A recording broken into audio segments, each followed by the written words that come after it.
지난 시간 8장 말씀을 통해서 수문 앞 광장에서 예루살렘 성을 쌓고 나서 이스라엘 백성들이 말씀의 집회를 열었다 하는 것을 살펴본 바가 있습니다.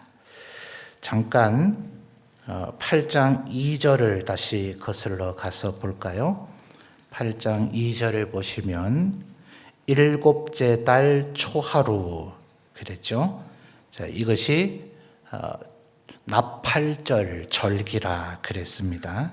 나팔절 절기는 이제 하루 그렇게 지내면 되는 것인데 13절을 보면 그 이튿날에도 하나님의 말씀을 13절 하반절에 보면 율법의 말씀을 밝히 알고자 족장들과 제사장들과 레위 사람들 심지어 지도자들이 하나님의 말씀을 더 밝히 알고자 했다.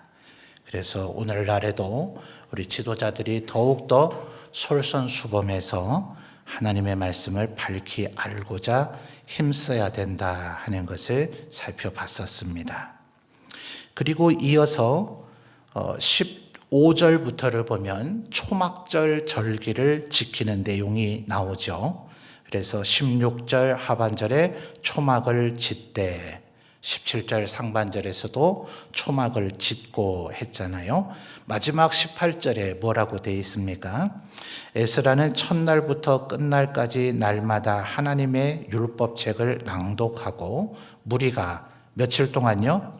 1회 동안 절기를 지키고 그 다음에요 8째 날에 규례를 따라 성회를 열었다 그랬습니다. 자, 이것을 우리 성도님들이 메모해 놓으셨다가 나중에 찾아보세요. 레위기 23장을 보시면 34절에서 36절까지가 바로 이 초막절 절기에 대한 규정이 기록되어 있습니다.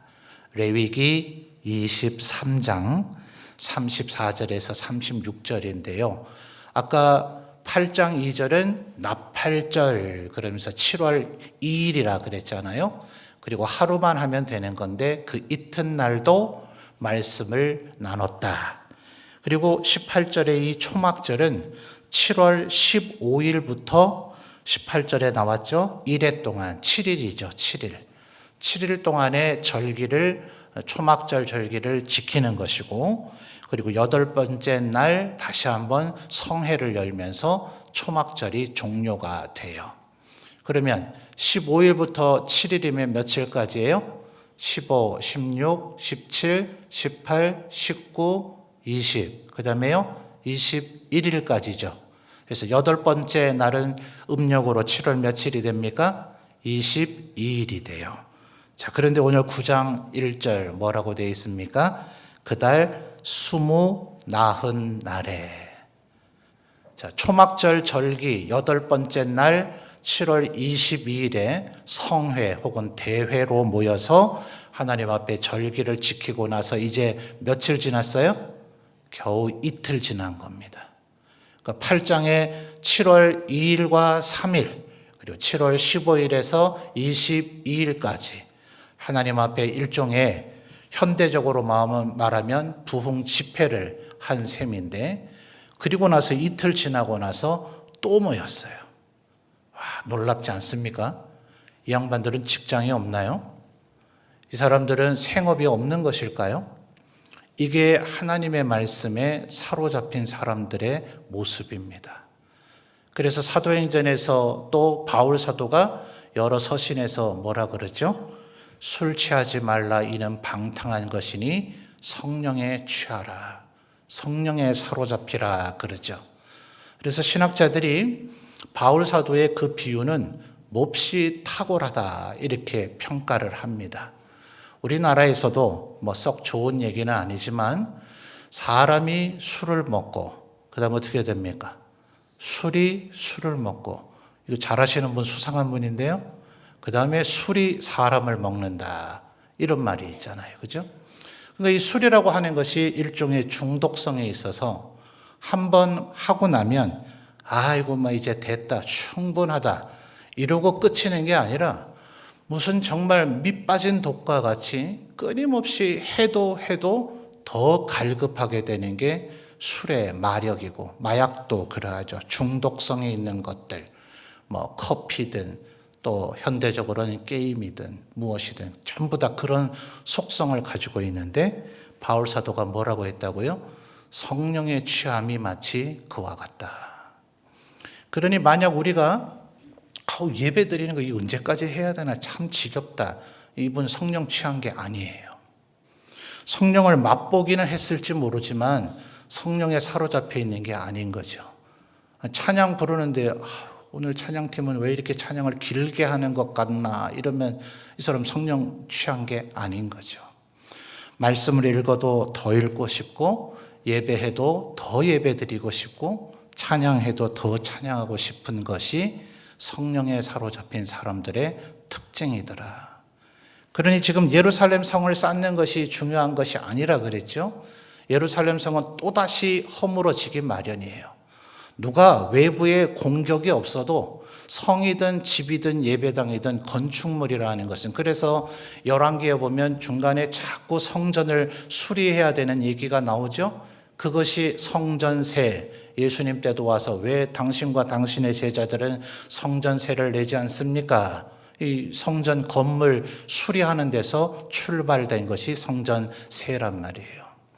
그러니 성전이든 예배당이든 예루살렘 성이든 외부의 물리적인 공격이 없어도 건축물은 세월 지나면 또 무너지기 마련이에요. 그러니 성을 쌓는 것, 예배당을 짓는 것, 혹은 뭔가를 조직하고 무슨 일을 하는 것, 그게 최종의 목적이 돼서는 안 된다 이 말입니다.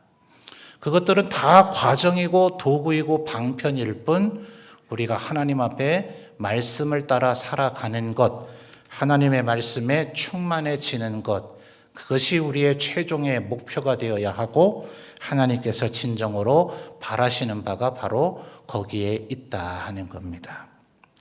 그래서 이제 4절부터를 보면 레위 사람들이 한편으로는 하나님 앞에 찬양하고, 한편으로는 일종의 뭐라고 할까요? 간증형 혹은 설교형으로 이게 하나님 앞에 하는 일종의 기도 같기도 한 그런 내용입니다. 그런데 필연적으로 묵상을 해서 소리를 내지 아니하고 하나님 앞에 영으로만 아뢰고 찬양하고 기도한다면 하나님께서만 들으시겠지만, 소리를 내서 하는 대표 기도나 소리를 내서 하나님 앞에 고백한다면 그것이 고스란히 백성들의 귀에도 들려지게 되니 일종의 설교와 같은 기능을 하게 됐다 하는 거죠. 그게 이제 5절 하반절부터 마지막 38절까지의 말씀이 바로 그런 것입니다. 굉장히 복잡한 것 같지만 어떤 면에서 우리 성도님들이 성경 전체 1189장 읽기 참 쉽지 않죠. 언제나 연초가 되면 창세기에서 출발했다가 레위기, 출애굽기 레위기의 산을 넘지 못하고 전사했다, 이런 얘기들을 많이 하잖아요. 또 그냥 뚝심 있게 읽어냈다 하더라도 1189장 다 읽고 나면 읽기는 읽었는데 내가 도대체 뭘 읽은 것인가, 좀 이런 허무한 생각에 빠질 때가 있지 않아요? 정말 기억력이 좋고 분석력과 정리할 능력이, 그래서 학창시절 때 필기한 노트를 친구들에게 점심 얻어먹고 빌려줄 전력이 있었던 분은 좀 가능할지 몰라요. 그런데 대다수의 분들은 열심히 읽어서 성경 일독을 다 해도 내가 뭐 읽은 거지, 이런 생각 들기 마련이거든요. 그래서 그런 분들이 바로 오늘 이 느헤미야 9장 같은 말씀을 잘 읽고 이해하면 정말 좋은 겁니다. 자, 여러분 6절 말씀을 보십시오. 오직 주는 여호와시라. 하늘과 하늘들의 하늘과 1월 성신과 땅과 땅 위의 만물과 바다와 그 가운데 모든 것을 뭐 하시고요? 지으시고 다, 그 다음에요 뭐 하시고요? 보존하시오니. 하나님의 창조와 보존, 하나님의 이 보존이라고 하는 것 속에는 필연적으로 섭리가 파생됩니다. 그래서 지금 하나님의 창조로부터 지금 느헤미야 시대의 이스라엘 백성들의 성경의 전체 스토리를 지금 정리해 주고 있는 거예요. 그러니까 1189장 읽기 힘들고 어렵다 싶으시면 안타깝게도 여기에 신약의 얘기는 나오지는 않으나 제가 이제 설명해 드리겠습니다만 안 읽어도 읽은 거와 진배 없는 패턴이 있다 하는 거예요. 전에도 아마 설교하면서 제가 창세기를 예배 시간에도 한번 새벽 아닌 이 시간에도 12장부터 50장까지를 강론한 적이 있었던 것 같아요. 그때 아마 서론격으로 12장을 설교하면서 분명히 언급을 했으리라 생각이 됩니다. 또 평신도 훈련을 해서 저하고 공부했을 때는 여러 차례 이 얘기를 들으셨을 텐데 창세기는 크게 두 개로 나눠져요. 1장에서부터 11장까지와 12장에서부터 50장까지로 나눠지는데 그 앞뒤는 각각 4개를 담고 있습니다. 앞에 1장에서부터 11장까지는 4개의 주제, 자, 이런 거 메모하시면 성경 전체를 이해하는 데 굉장히 유익합니다. 한번 따라해 볼까요? 창조, 타락, 심판, 구원. 자, 1장부터 11장까지는 이 4개의 주제가 이루어져 있어요. 자, 다시 한번 해볼까요? 첫째 뭐라고요? 창조. 자, 하나님께서 6일 동안 천하 만물을 창조하셨죠? 두 번째 주제가 뭐라고요? 아담과 하와가 선악을 알게 하는 나무의 열매를 따먹은 타락이 나타납니다. 타락했으면 이제 하나님께서 뭐 하시겠어요? 이놈 안 되겠구나. 너 이제 영적으로 죽었다. 육체의 죽음은 조금 집행유예를 해주마. 현대적으로 말하면 그런 겁니다. 그래서 그의 나이 930세를 살고 끝내 죽죠. 그러나 930년 동안에도 이미 하나님과 죄악으로 인해서 관계가 단절돼 버렸으므로 그의 영이 죽었기 때문에 실상 이미 심판은 받은 겁니다. 그래서 창조, 타락, 세 번째가 뭐라고요? 심판. 그러나 하나님께서는 인간을 완전히 멸하지 아니하시고 반드시 뭐 하십니까? 구원하시겠다 하는 거예요. 그런데 창세기 1장에서부터 11장까지의 요 내용의 4개의 주제가 1장에서 11장으로 끝난 것 아니라 이것이 계속해서 반복되고 있다 하는 거예요. 그래서 오늘 이 내용도 6절에서부터 38절까지를 잘 구조적으로 분석해 보면 창조, 그 다음 뭐라고요? 타락, 그 다음에요 심판, 그 다음에요 구원. 자, 요 심판과 구원으로 나뉘어지죠. 50대 50인지 10대 90인지, 그죠? 심판받는 사람이 10%고 구원받는 사람이 90%인지 아니면 역으로 심판받는 사람이 90%고 구원받는 사람이 10%인지 아니면 50대 50인지 성경은 이야기해 주지를 않아요. 그런데 성경의 여러 가지 사건들을 보면 구원받는 사람이 많습니까? 심판받는 사람이 많습니까? 쉬운 예를 들면 노아 홍수가 바로 1장에서 11장 사이에 나오죠. 심판받은 사람이 많아요? 구원받은 사람이 많아요? 심판받은 사람이 월등히 많죠. 그래서 그 뒤에 선지서에서 이 개념을 가지고 거대한 아름드리 나무를 도끼로 잘라버려도 밑에 뭐가 남아있습니까?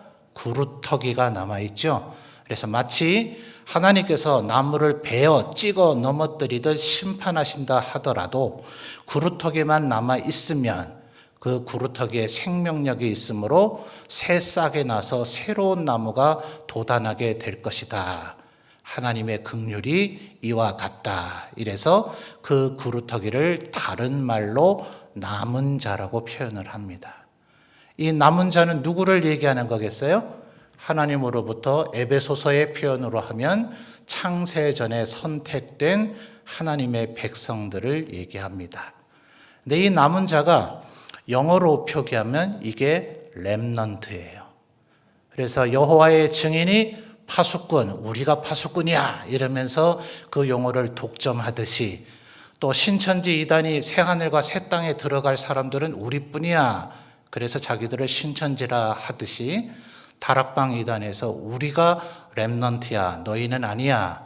이렇게 얘기하기 때문에 이단으로 정죄가 되는 겁니다. 그러나 이것은 정통 신학의 표현이에요. 자, 다시 한번 네 가지 주제. 첫째 뭐라고요? 창조. 두 번째요? 타락. 세 번째요? 심판. 네 번째 뭐라고요? 구원. 그럼 이 구원받은 경우에서 노아의 홍수 심판에서는 그 8명만이 이제 구원받은 사람이죠. 아담과 하와보다는 인원이 무려 4배로 많긴 했지만 이것은 마치 그 외의 인간은 다 죽었기 때문에 새로운 창조와 같죠.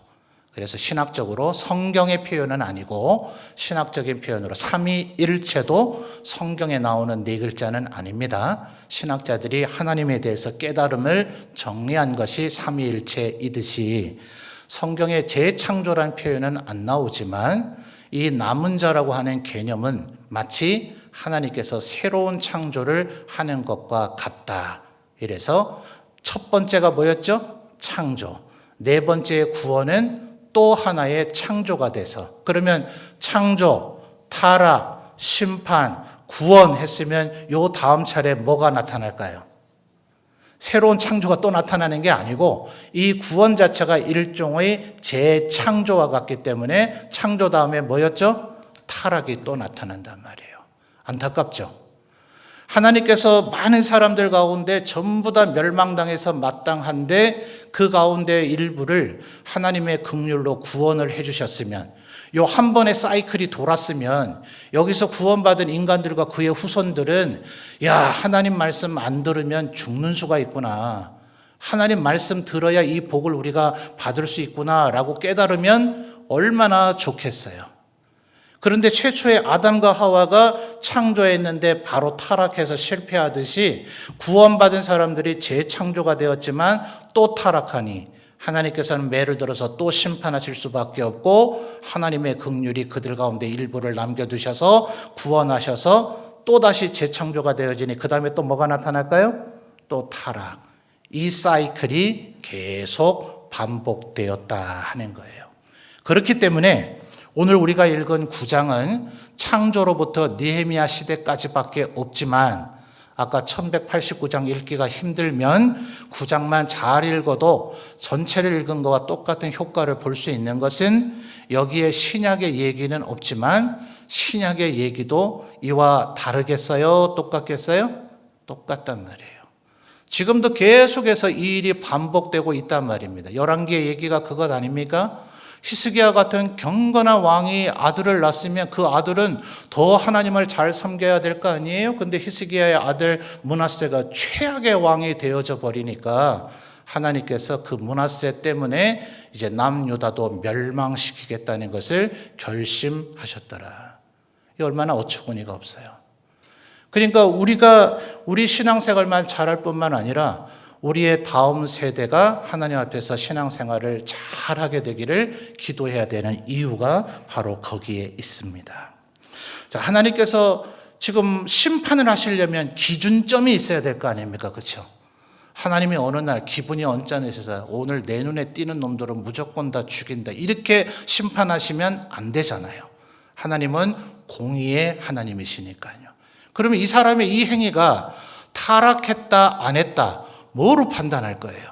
그 판단의 기준점이 있어야 되겠죠? 창조하신 이후에 뭘로 판단해요? 첫 번째 사람 아담과 하와에게는 선악을 알게 한 나무의 열매를 따먹냐 안 따먹냐, 요거가 그 판단의 기준이 됐죠.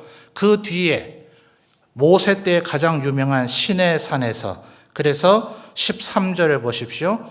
또 시내산에 강림하시고 하늘에서부터 그들과 말씀하사 정직한 뭡니까?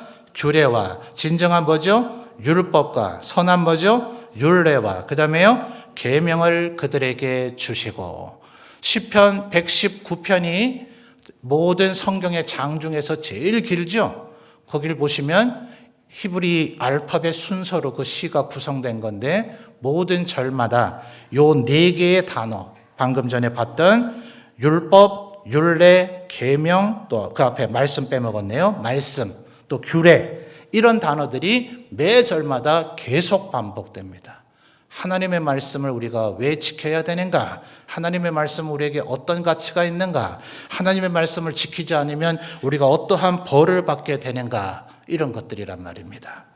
자, 그래서 에덴 동산에서는 선악을 알게 하는 나무의 열매를 따먹냐 마느냐였고 13절에 신의 산에서는 모세를 통해서 율법을 주셨다면 이 모든 것들을 뭐라고 하는가? 8절을 보시면 어떤 단어가 나옵니까? 8절 아브라함 얘기입니다.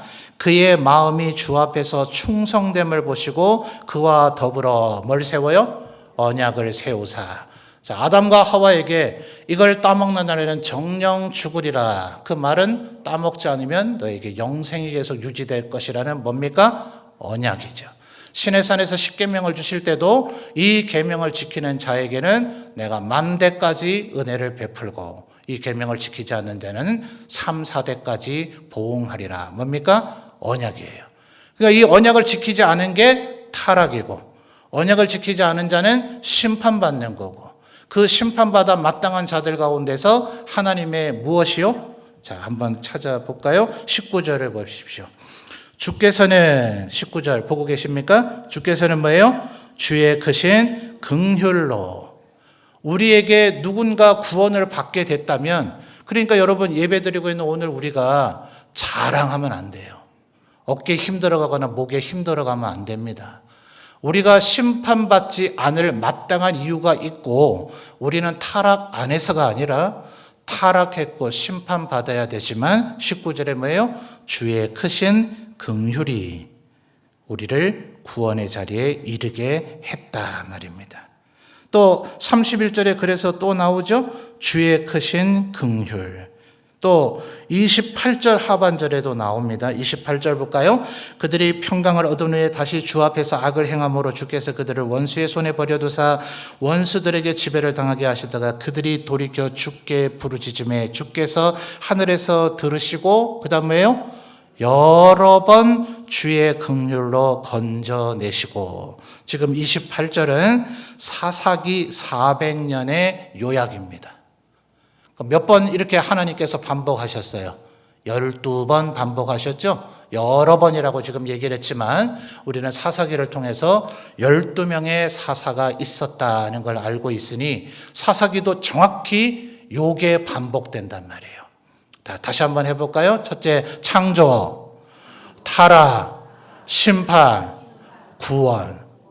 하나님 앞에 말씀을 잘 들으면 가나안 땅의 그 복을 누릴 텐데 하나님 앞에 순종하지 않으니 뭐 한 겁니까? 타락해요. 그러니까 하나님께서 가나안 7족속과 모압, 암몬, 에돔, 동방, 아말렉, 미디안 이런 사람들 심지어 블레셋까지 북방의 아람까지 자유자재로 하나님께서 동원하셔서 그들을 심판하십니다. 그럼 이 심판과 구원 사이에 또 중요한 한 가지가 있긴 합니다. 4개의 주제보다는 조금 서브 주제가 되기 때문에 4개로 하지 5개로는 하는데 자, 창조, 타락, 심판. 누구는 심판받는데 누구는 구원받는다면 이 심판과 구원 사이에 반드시 뭐가 있을까요? 크게는 보면 회개이고 작게는 보면 기도입니다. 그래서 중간중간에 지금 보시면 그때의 하나님 앞에 부르짖음에 하나님께서 그들에게 긍휼을 베푸셨다. 이제 이런 표현들이 나오는 겁니다. 자, 아까 8절에서 창조 이후에 아담 하와 얘기는 생략했습니다만 8절에 아브라함 얘기를 하면서 8절에 중요한 2글자의 단어가 뭐라 그랬죠? 언약이라 그랬습니다. 이 언약이란 단어가 성경 전체에 계속해서 나옵니다. 자, 아브라함에게 내가 너에게 자손을 하늘의 별과 같이 땅의 모래와 같이 주겠다. 동서남북을 바라봐라. 네 조카 롯이 아무리 설쳐대 봐야 이 땅은 네가 바라보는 모든 땅은 결국 너의 것이 될 것이다. 그러니 아브라함이 그러죠. 하나님 제가 아들 하나도 없는데 이걸 어떻게 믿습니까? 그러니까 하나님께서 뭐라 그러십니까? 못 믿겠으면 짐승 쪼개나. 이래서 밤에 횃불의 형상으로 그 쪼개진 짐승 사이를 통과하시면서 하나님이 마치 아브라함의 신하가 된 것처럼 하나님께서 아브라함에게 충성을 맹세하시는 횃불 언약을 체결하셔요. 그러니까 이 모든 언약의 핵심 문구는 이렇습니다. 출애굽 10계명에서도 나오는 것처럼 나는 너의 하나님이 되고 너희는 나의 백성이 될 것이다. 그래서 하나님 앞에서 하나님께서 우리를 지키고 보호해 주시는 겁니다. 그래서 8절에 언약이란 단어가 나와서 마지막 38절에 무슨 단어로 이 얘기가 끝맺음이 됩니까? 38절, 우리가 이 모든 일로 말미암아 이제 뭐예요? 견고한 언약을 세워 기록하고 우리 방백들과 레위 사람들과 제사장들이 다 임봉하나이다. 자, 언약의 구체적인 내용들은 조금씩 다르다 그랬습니다. 아담과 하와에게는 선악을 알게 한 나무 열매를 따먹지 말라였고, 아브라함에게는 무조건 나를 믿고 내가 지시할 땅으로 가라는 것이었고, 모세에게는 이 십계명을 지켜라 하는 것이었고, 이런 식으로 언약의 디테일한 모습은 다르지만 핵심 명제는 뭐라고요? 한번 따라할까요? 나는 너희의 하나님이 되고 너희는 나의 백성이 되리라. 자, 이게 하나님과 우리 사이의 언약의 가장 핵심 명제입니다. 자, 이 언약을 하나님께서 한 번이라도 깨트린 적이 있을까요? 없을까요? 없으십니다. 그래서 하나님은 신실하신 하나님, 미쁘신 하나님, 이렇게 변개치 아니하시는 하나님, 이러시는 거예요. 자, 그럼 반대로 인간은 이 하나님과의 언약을 한 번이라도 제대로 지킨 적이 있을까요? 없을까요? 안타깝지만 없었습니다. 그래서 그때마다 하나님께서 아까 창조, 타락, 심판, 네 번째가 뭐라고요? 구원인데, 언약이라고 하는 개념에서 보면 이 언약이 깨져버렸으니까 새롭게 언약을 갱신하십니다. 그래서 계속해서 새로운 언약이 나와요. 이 성경 전체를 언약으로 살펴보면 하나님이 우리 인간을 얼마나 계속해서 용납하시고 우리를 긍휼히 여기셨는가. 자, 그러면 지금 이 레위인들이 아직 거기까지 얘기는 안 했습니다만, 레위인들이 지금 하는 얘기 속에서 우리가 뭘 깨달아야 될까요? 하나님, 우리의 먼 인류의 조상 아담도 실패했고 노아 시대의 사람들도 실패했고 또 아브라함, 이삭, 야곱, 그들이 하나님의 긍휼을 얻었지만 그의 후손들은 실패했고, 그렇지만 우리는 지금 38절에 뭐라 했다고요? 견고한 언약을 맺어서 우리는 죽어도 하나님 앞에 이것을 반드시 지켜내겠습니다 라고 얘기한 것일까요? 이러면 착각이란 말이에요. 우리가 최소한 하나님 앞에 이런 언약을 맺은 자임을 기억하고 살겠습니다. 그러나 우리도 우리 조상처럼 실패할 줄을 압니다. 그때 하나님의 긍휼이 여전히 우리에게 임하시옵소서. 그것을 지금 간구하고 있는 겁니다. 자, 그러면 인간의 간악함은 이래요. 아, 그렇구나. 성공한 사람이 한 명도 없구나. 어차피 다 실패하는구나. 에이, 그럼 뭐 나도 굳이 노력할 필요 없겠네 라는 태도를 가진 사람은, 우리 교단의 핵심 표준 문서를 만든 신앙의 선진들이 있었죠. 웨스트민스터 신앙 고백서에서 말하기를, 그런 태도를 가진 사람은 애초부터 믿음이 없는 사람이다. 믿음이 있는 사람은 우리의 선조들이 그러했고 우리의 경험적으로 그러했듯이 우리도 또한 하나님 앞에 다시금 다짐하고 결심하고 이 새로운 언약을 마음에 새긴다 할지라도 우리도 여전히 실패할 것임을 알면서도, 뭐 하면서도요? 알면서도, 뭘 알면서도요? 실패할 줄을 알면서도 여전히 오늘 하나님 말씀대로 살겠습니다. 제가 최선의 노력을 경주해 보겠습니다. 마음을 다하고 힘을 다하고 목숨을 다하고 뜻을 다해 보겠습니다 라고 하나님 앞에 끊임없이 다짐하고 그렇게 살려는 태도를 갖기는 하나, 조금 뭔가 되었다 싶을 때는 바울처럼 나의 나 된 것은 다 하나님의 은혜이다 라고 고백하는 것이요, 실패했을 때는 우리의 선조들처럼 하나님 내게 긍휼을 베풀어 주옵소서. 심판받은 사람과 구원받은 사람의 차이가 뭐였다고요? 회개하고 부르짖은 거였다. 그러니까 오늘 9장을 집에 가셔서 다시 한번 정독해 보세요. 중간중간에 그들이 하나님 앞에 이렇게 범죄하고 심지어 선지자의 말을 안 듣고 제사장들도 순종하지 아니하고 하나님을 심히 모독했사오나, 이런 표현까지 나와요. 모독했사오나 그들이 부르짖어 하나님의 자비를 구하매 하나님께서는 그때마다 우리에게 긍휼을 베풀어 주셨나이다. 이런 것을 가리켜서 이 느헤미야 9장을 이걸 신학이라 그럽니다. 하나님과 우리 인간관계, 하나님 앞에 우리 인간들 온 인류가 어떠했는가. 자, 그러니 우리의 내일도 충분히 짐작이 되죠? 그러니까 너무 내가 쓰러진다고 해서 나를 혐오할 필요도 없고요. 우리 동료 가운데 누가 범죄하고 휘청거리고 쓰러졌다는 얘기를 들어서 그를 정죄하고 저주할 필요도 없고요. 나도 내 스스로를 불쌍히 여기고 그도 그를 불쌍히 여기고 다만 가서 다시 한번 힘을 냅시다. 하나님의 긍휼이 우리에게 있음을 잊지 맙시다. 주님 앞에 회개하고 부르짖으면 주님은 또다시 자비를 베푸셨던 일이 성경에 계속 기록되어 있음을 우리가 잊지 맙시다 하면서 또다시 하나님 앞에 그 말씀대로 살아가는 거죠. 물론 우리는 좀 더 선명하게 알게 된 것이 있습니다. 20절을 볼까요? 20절 보십니까? 또 뭘 주셨다 합니까? 주의 선한 영을 주사. 30절이요. 그러나 주께서 그들을 여러 해 동안 참으시고 또 주의 선지자들을 통하여 무엇으로요? 주의 영으로 그들을 경계하시되. 자, 여러분 성경에 보면 히브리서 11장에 등장되는 믿음의 사람들에게 주의 영이 임했다. 특별히 삼손에게서 그 표현이 많이 나옵니다. 그렇게 사건에 대한 묘사로 어떤 사람에게 성령께서 임하셨다라는 것을 설명하는 것은 구약에도 여러 번 있습니다. 그런데 다른 사람의 그 얘기를 가지고 지금 느헤미야 9장처럼 하나님의 성령이 우리를 도우신다라는 정리의 표현은 이 느헤미야 9장이 구약에서는 유일합니다. 놀랍죠? 그러니까 하나님의 긍휼이 우리에게 어떻게 임하여? 성령님으로 말미암아 임한단 말입니다. 아, 이건 내가 죄를 졌구나. 내가 지금 타락했구나.